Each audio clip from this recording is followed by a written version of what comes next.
जय गुरु जी संगत जी।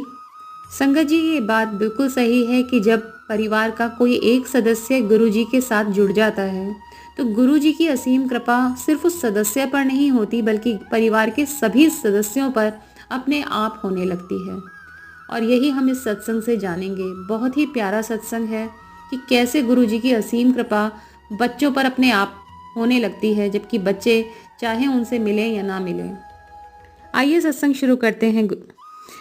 शुभा शिक्षा के क्षेत्र में आगे बढ़ती रही और गुरुजी की कृपा आशीर्वाद हमेशा उसके साथ रहा। अपनी पढ़ाई पूरी करके वो एमबीए करने के लिए अमेरिका चली गई। पढ़ाई में बहुत अच्छा करने के बावजूद वहां के नए प्रशासन के द्वारा नियमों में बदलाव के कारण उसे अपनी नौकरी छोड़कर भारत वापस आना पड़ा। उसे अपने अमेरिका लौट पाने की अब कोई भी उम्मीद नहीं थी। वापस आने के लिए न्यूयॉर्क के लिबर्टी अंतर्राष्ट्रीय हवाई अड्डे से उड़ान लेने से पहले शुभा ने स्टारबक्स के बाहर खड़ी होकर रोते हुए गुरुजी से कहा, मैं नहीं जानती आप ये कैसे करोगे, पर मुझे अगले साल यहाँ इसी स्टारबक्स के बाहर वापस आना है और यह आपको करना पड़ेगा।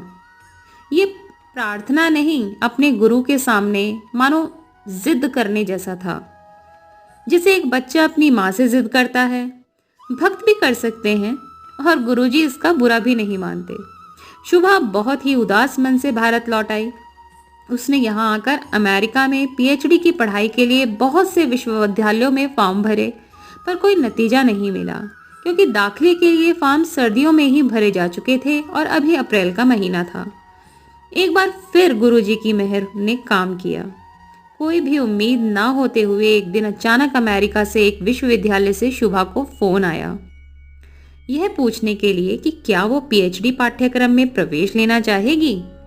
बाद में पता चला कि शुभा के एक मित्र ने, जो उसके साथ वॉशिंगटन विश्वविद्यालय में ही पढ़ता था, अपनी तरफ से शुभा के नाम का फॉर्म उस वक्त भर दिया था जब एक दूसरे छात्र ने चयन के पश्चात भी पीएचडी पाठ्यक्रम को ना करने का फैसला लिया था।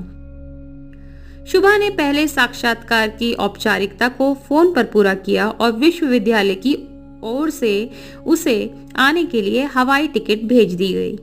3 दिन बाद वो दूसरे साक्षात्कार के लिए जाने के लिए हवाई जहाज में बैठी थी। उसका साक्षात्कार हुआ और उसके बाद वापस आते हुए वह फिर से उसी स्टारबक्स के सामने खड़ी थी और ठीक तभी उसे विश्वविद्यालय से संदेश मिला कि उसका चुनाव हो गया है और वो उनकी दी हुई तारीख पर आकर पाठ्यक्रम आरंभ कर सकती है। गुरुजी ने एक बार फिर शुभा पर अविश्वसनीय कृपा कर दी थी। शुभा आभार और खुशी के आंसू नहीं रोक पाई। अब वो अटलांटा में अपनी पीएचडी की पढ़ाई पूरी कर रही है और गुरुजी की कृपा से सब बहुत अच्छा चल रहा है।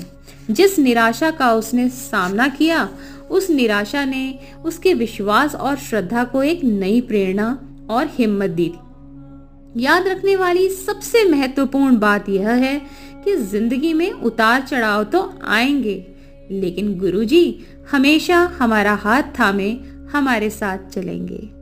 यही है हमारे प्यारे गुरुजी संगत जी, जो कभी भी अपने संगत का साथ नहीं छोड़ते। जय गुरुजी, आपका अनंतम अनंतम शुक्राना गुरुजी।